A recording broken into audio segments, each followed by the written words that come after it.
Round of applause, everybody. See you all.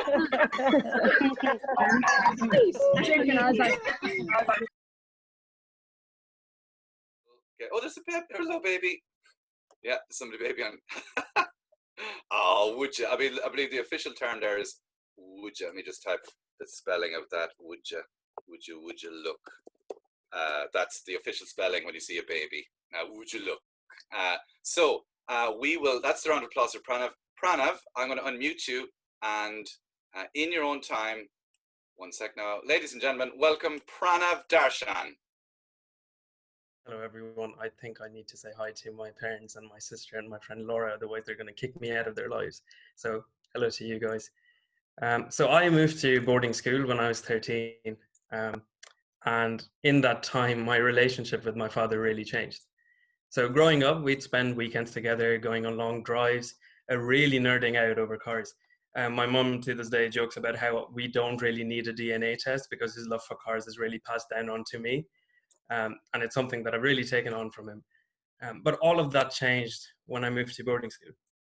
So see, I would spend 9 of my 12 months in a year away from home. And most of my contact with my father would be either through my mum or just small talk.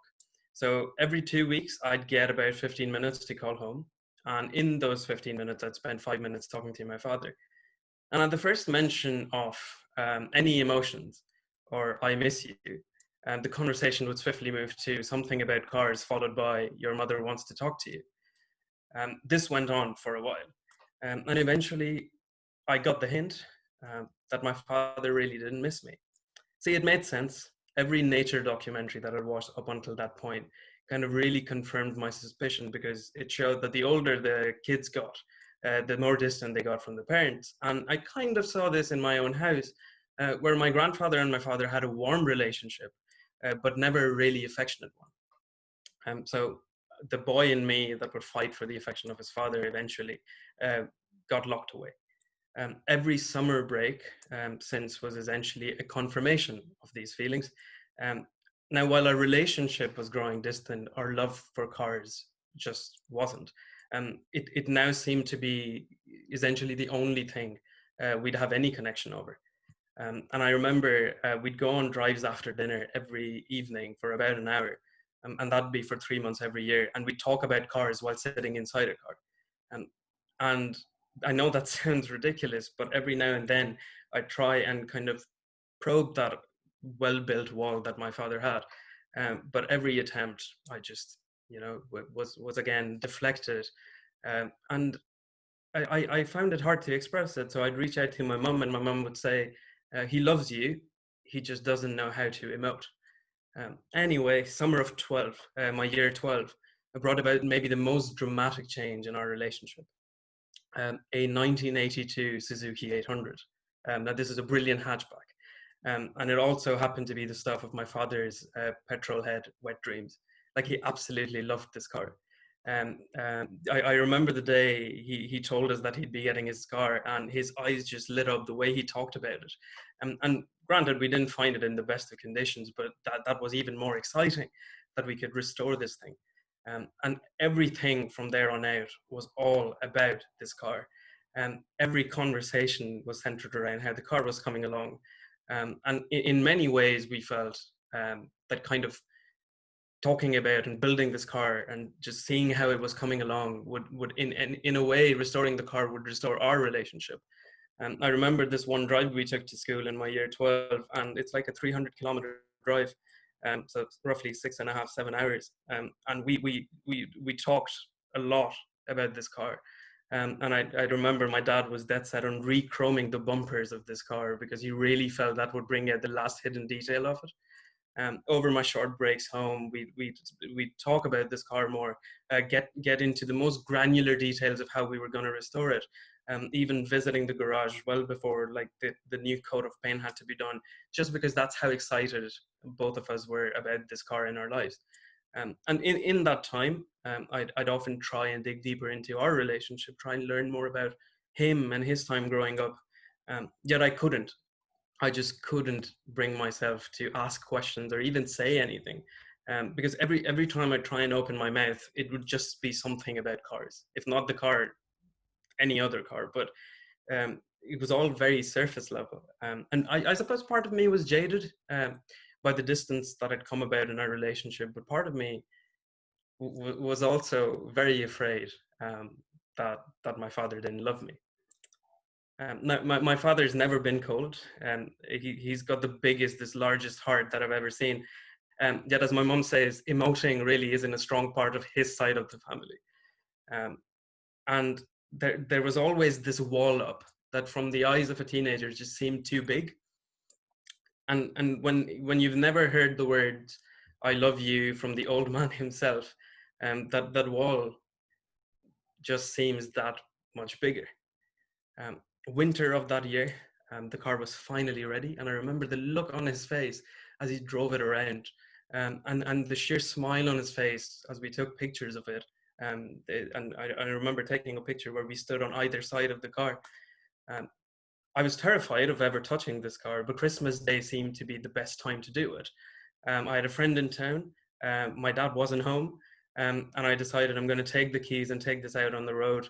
And a Christmas afternoon where most people would be home seemed like the best time to do it. So I pulled out of our house and I merged onto the road. Maybe I'd only driven to a junction some 500 meters away, hoping to take a right turn. And I remember even then thinking, if anything were to happen to this car, my dad would just be cross.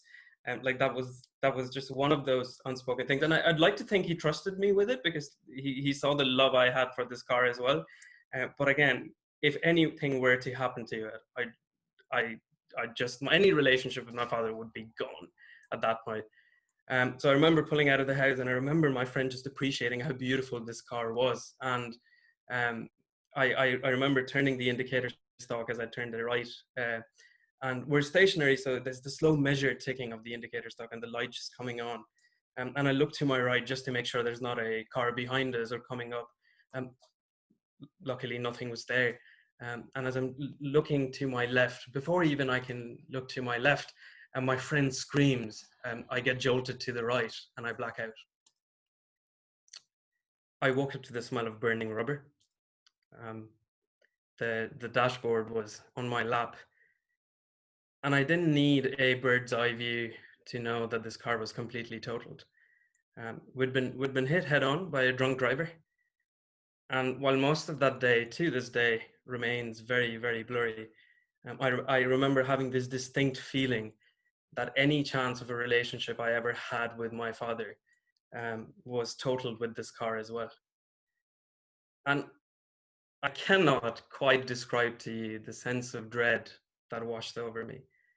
I remember as we waited for the CT scan results, my father walked into the room and my heart fell to the floor. He asked me how I was feeling, and all I could muster was apologies and some incoherent explanation of what happened. In my defense, I was concussed. And then the doctor arrived with the reports. I won't go into too many graphic details of it, but essentially the roof had caved in on me, and I was concussed and I was battered. But the good news was nothing was permanent. It was going to be okay. But the doctor did make the effort of pointing out that I was very close, maybe even an inch close to some form of permanent brain injury. So I got very lucky. And I remember the moment he told that to us, everything and everyone in the room just went quiet. Like, it's dead silence. And I was let go later that evening. And I remember sitting in the back of my father's car as we pulled out of the hospital. And not a word was said. And I remember saying something on the lines of, I'm really sorry. Not a word again. Just nothing said in that car. And in my head, I knew, like, okay, the old man's pissed. And so I try and apologize again. And I say, I know how much that car meant to you. And I know how, and I was cut off. And he said, I'm just glad you're okay. I stayed quiet. And I know I was in an accident, and I know I was in shock, but no accident could ever prepare me for the next thing that he said. I love you, son. And I'm just glad you're all right.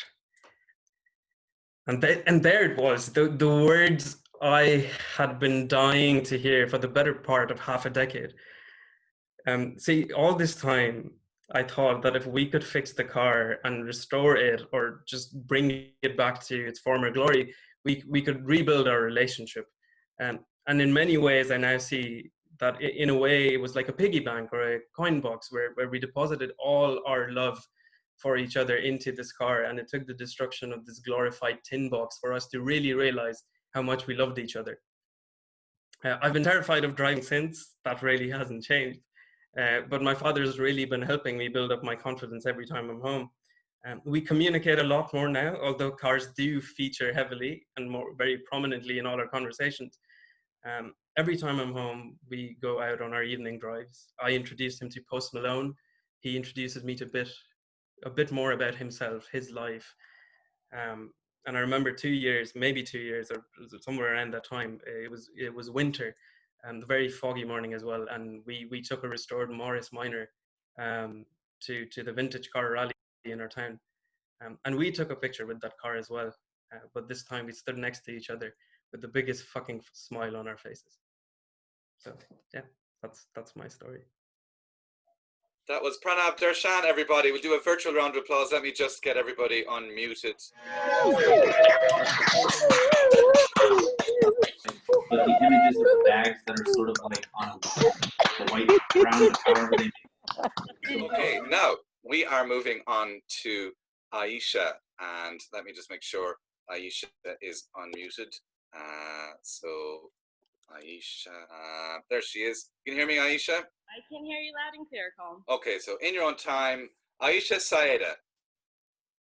So first and foremost, I'm going to have to follow what Pran did and make sure that I give a special shout out to my parents who are on the line as well, and my siblings that are here from all over the world, and all my friends and family in Dublin and all over the world. Thank you so much for being here for me. I really, really appreciate it. And happy birthday, Dublin Story Slam. So I was raised in a family, my father, in a diplomatic family. So my father moved from Pakistan to Switzerland because of his work. So he was a diplomat. And we moved from Pakistan to Switzerland, and majority of our upbringing was done there. Now, as you can understand, being a representative of your country in a foreign country is a big responsibility, and my father did not take that responsibility lightly. Not only was it his responsibility, it was also ours as his children. Now, I'm the youngest of four. I come from a Punjabi family, and if you might have been lucky to have come across a Punjabi family, or unlucky to come across a Punjabi family, depending on the day, we are very similar to the Italians and the Irish. We are all about the family, family over everything. We are loud, we are proud, and we love having a good time. But my father always instilled in all four of us the need to always be diplomatic and to always reason with respect and cautiousness, to make sure that if ever we were in a fight with a friend or with each other, first and foremost, that we stuck together, but also we always thought about the other party first. Spoken like a true diplomat, you would say. And on top of that, living in Switzerland, which is one of the most neutral countries on the planet. So you're living and breathing diplomacy. Slight contrast with being Punjabi, but you get what I'm saying. Now, when we were growing up, my mom and my dad took this role very seriously. So we had a set of instructions that was put together verbally, which was shared with us when we were of a tender age, the four of us, the siblings, who, when we were growing up, I remember as the Fantastic Four. They basically told us, whenever we go to social gatherings, if it's your neighbors, if it's a wedding, if it's a party, you have these instructions that you have to follow. Now, if you ask me what those instructions are today, I have no idea. But when my mom says the instructions are the same, I sure as well know what she's talking about. So we basically would go back to Pakistan every year or 2 years, to go back and see the extended family and make sure that we get to spend time with them and get a good dose of home-cooked food. So the story is set in one of the trips that we had when we went to Pakistan a couple of years ago. And the scene that is being set, it is towards the end of the journey at Karachi International Airport. Now, as you know, we are full of emotions. We are full of, as I said, Punjabis. And as you know, when you say goodbye, there is a mix of emotion, a mixed bag of emotions everywhere. Everyone is, feeling the pressure of having to leave someone that you love. We're already mixed with the fact that we've overeaten and our stomachs are a complete mess. We're having to get on a plane. There's suitcases being lugged around. We're on our way to the airport, and cousins are fighting pretty much rock, paper, scissors of who gets to come and say goodbye to us because they want to make sure every minute counts. So we have about 20 to 25 people.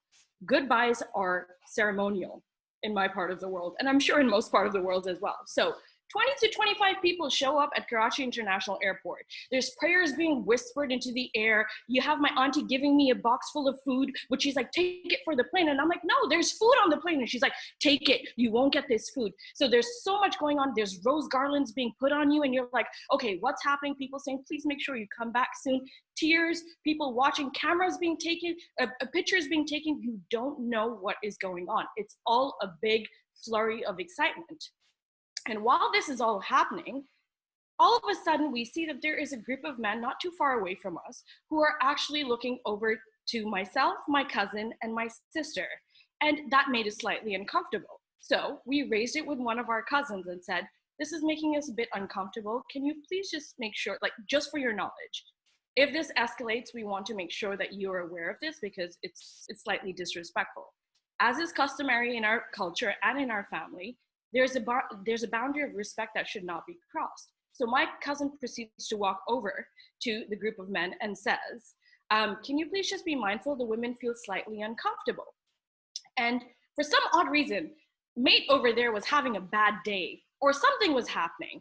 And he, for some odd reason, just decided, and mind you, I do have to point out, when I say for 20 to 25 people, that includes family, that includes strangers, that includes cousins, aunts, uncles, my dad's colleagues from work, okay, because we were getting diplomatic protocol. So you have pretty much everyone there.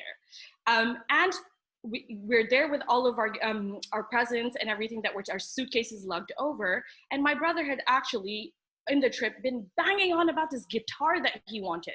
Just banging on about this guitar that he's like, I can get it for a cheaper price here in Pakistan. So he had his guitar. Now, my cousin proceeds over to the group and he says to them, can you please just make sure that, you move away, the girls are feeling slightly uncomfortable. But mate over there was having a bad day and he literally lays a profanity pertaining to my cousin's mother, who had sadly passed away the year before, without any care in the world. Obviously, you can imagine what happened. And every time my brother walks over to meet my cousin to try to de-escalate the situation, and we don't know what's happening, but then he lays another profanity at the cost of my mother, and my brother says, oh, hell no.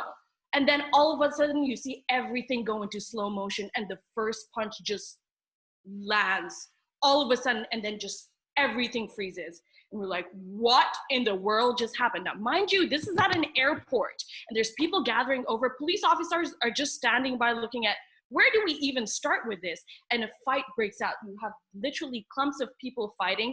My dad's going over there to de-escalate, being the diplomat, saying, please, can you just calm down? But someone hits my uncle and my dad says, nope, not my brother. He gets involved.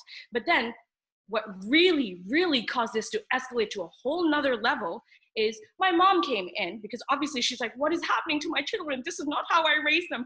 I don't know what to do. She grabs my brother by the hand because she knew he hadn't been feeling well.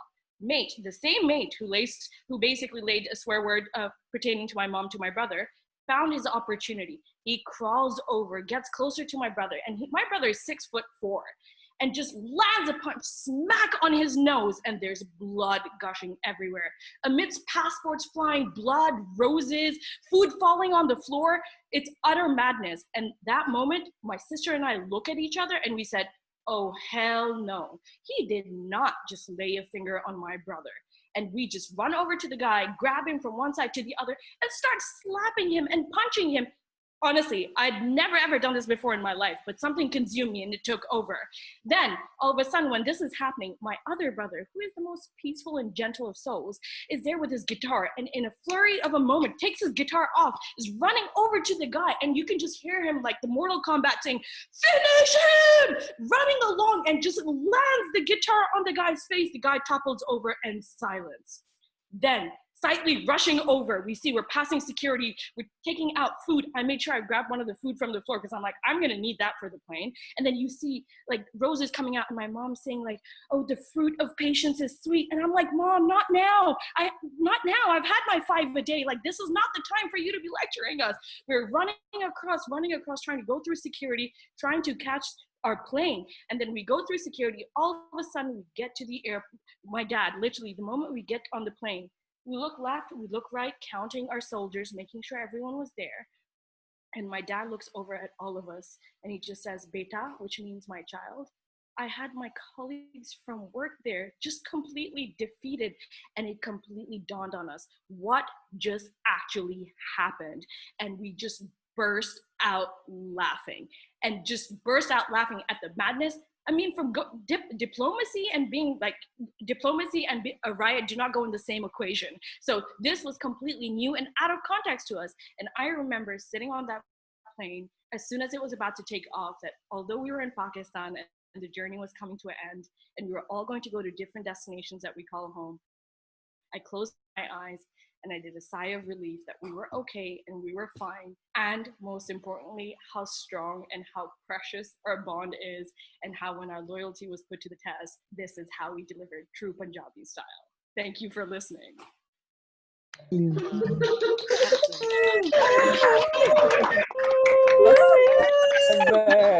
That was brilliant. And you know what I loved so much about it, Ayesha, is all the cousins and family weighing in, like remembering it with you. It starts off with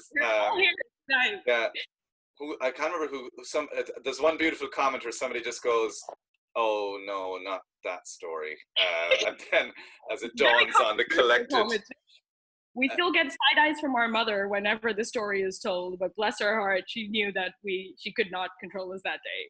Yeah, and you know, it is. I think it's a beautiful. It's that old saying of the family that brawls together stays together. I think that's how it goes. So you should all be very proud of yourselves. If you've been affected by any of the issues you've heard in Ayesha's story, if you've brawled in the airport or dropped your garlands or samosas, please do get in contact with us. So yes, Ayesha Baji, the legend, go Ayesha. There's all the Ayesha crew are in there. They're just punch by punch with you. It's absolutely beautiful.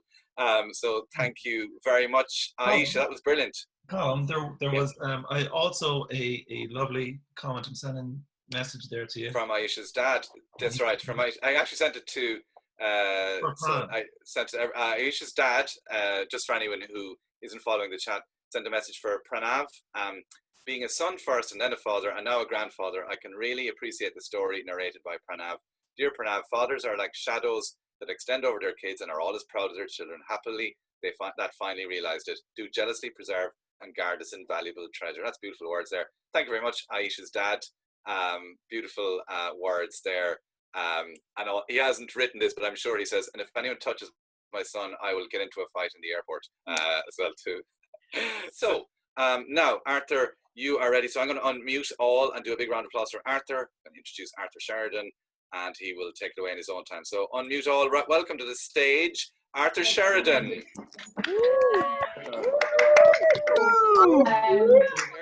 Yeah, I can hear you. So Arthur Sheridan, in your own time.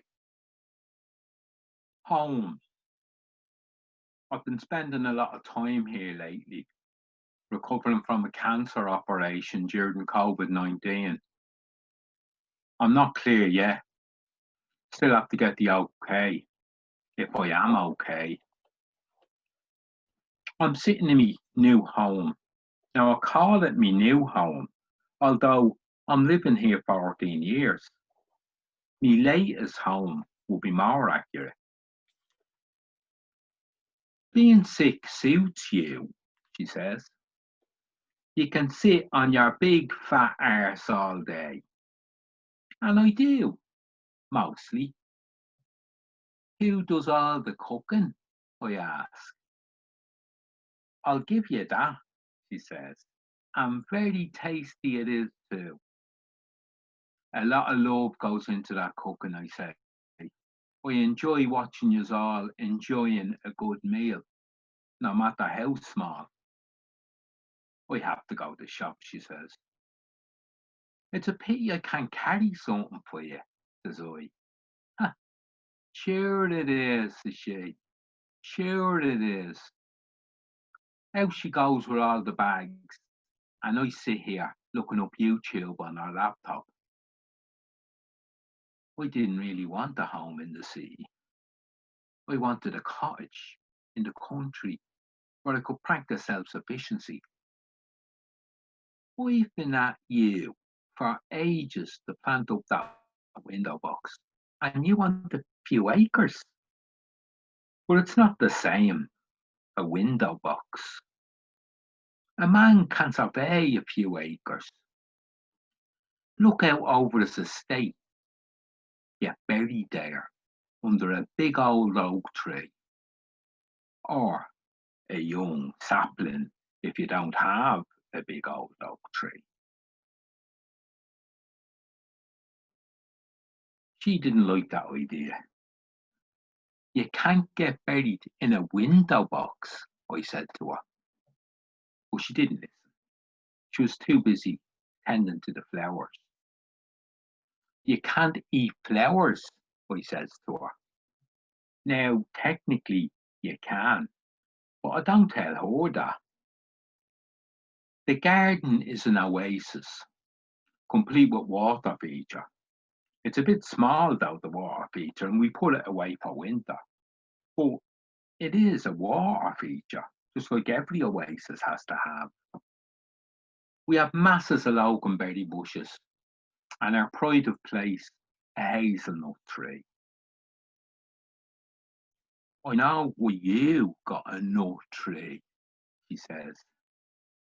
Ha ha ha, very funny, I say. I don't know if I feel at home here. She seems to call all the shots. I wanted a rocking chair. It wouldn't fit the room, says she. Me brother phoned, saying there was one cheap in a second-hand shop he was in, but it was in kit form. Oh yeah, I said. It sat in the hall a good while. Waste of money, says she. It'll sit there forever. Now I was determined to put it together, but not today. She goaded and goaded. Eventually the day came when I had to go with it. Now, it didn't work out 100%, does it ever? But I got it together and it worked. Worked too well. Now I can't get her out of it. You sit on the settee, he says. This is too hard for your prostate diagnosis. But we could get a cushion, I say. Ah, waste of money, she says. No, this is grand. I retire upstairs in disgust and defeat. Retire to the bedroom. I do love my bed. If there's one thing I love more than sitting down, it's lying down. When I'm away, I do never have as good a sleep as I do in my own bed, in my own home. Even when in hospital getting the cancer operation, I was in a bed that had a control panel. It could tilt 100 different ways for maximum comfort, but it wasn't the same. That's not to say I'm a stick in the mud. I love to go camping, but it doesn't have the comfort of the big, big bed. And it is big and comfortable, and it should be. It cost a couple of grand, and that was years ago. We lay down on the bed sometimes, herself, myself, the 3 kids, and the 3 dogs, having a chat. We'd have the cat too, only the smallest dog keeps trying to eat it. I love to go away, but I love to come home too. Sometimes I want other people to go home. We went away one time, and the people, when we were in bed, hours and hours, the people in the room next door banged on the wall for us to come in and party with them. No thanks. This went on all week. Then one night they banged on the wall saying to come in, that it was their last night. So a song popped into my head. Home, home is where the happy bus goes. Home is where the happy bus knows. We all know the happy bus. Ah, home. Home is where the happy bus goes. Home is where the happy bus knows. We all know the happy bus. We sang this a few times, and they went all quiet, finally figuring that we wanted to sleep all week. Ah, revenge is a dish best served musically. We eventually got into the rocking chair recently, and I thought back to the song. Sure, you're always on the happy bus, she said. I hope so, I thought. I hope so. Thank you.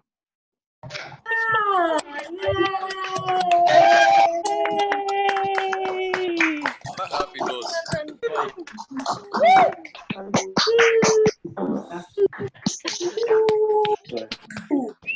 The jiltings on the radio. And Arthur Sheridan. That was brilliant. Thank you very much. I'll mute all everybody. Now, mute all everybody and go back to Arthur. Can you all hear me? That was Arthur Sheridan, everybody. Thank you so much, Arthur. I don't know about anyone else, but I would listen to a nighttime story narrated by Arthur from the comfort of my own bed. As in, I'd be in a bed and Arthur would be on the radio somewhere.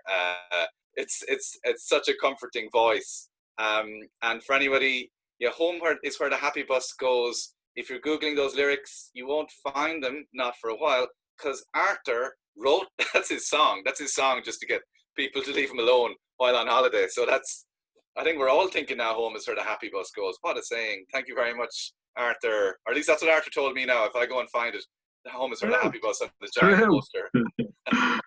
Anyway, Arthur, how are you now? You, in the midst of this crisis, you had a touch of the famous lurgy yourself, did you? Prostate cancer. And also did you also get a touch of the COVID? No, it was just I'm here during the pandemic is what I was saying. But the son is getting tested, so we're confined to barracks, you know. Okay, all right. But you're all entertaining each other with all your stories. And your story songs. They haven't cocooned you to another room for singing the Happy Bus song over and over again. So, as somebody says there, Mushraf says Arthur's voice is killing Corona right now. He's the antidote. He is the antidote to Corona. Lovely comments there from everybody, and everybody's on the Happy Bus. I think they're all loving the Happy Bus. I think that'll be the leitmotif for tonight's show. Colm, do you think we should have a little sing along? What I think we'll do is we'll sing out. Well, as when we're saying goodbye at the end, we will fade it out as the people leave the show, as those numbers tumble. We'll do the Home is for the Happy Bus. We'll unmute all and Home is for the Happy Bus. Thank you so much to all our people who joined us, and particularly anyone who joined us for the first time. And a big thanks to anyone who introduced members of their family to us, both our storytellers in terms of Arthur, Ayesha, and Pranav, but also, like Isabel at the start, brought her parents in. Hi to John and Mrs. McDonald again. So please do that. Please pass the link on to others. So, because the thing is, it's an audience, but also people who might have a story. Storytelling is not just other people, anybody has a story in them. So I guess the only thing for us to do now, really, Arthur, will you start Home is Where the Happy Bus Is? And I'll just unmute, and then we'll say goodbye. And we'll puzzle all our neighbours with this song. It'll be like the Reply All podcast with the missing song. People will think it's a real song, but it's not. It's an original. Arthur, in your own time, Home is Where the Happy Bus Goes. Ah, home. Home is where the happy bus goes. The happy Where the happy bus goes. The happy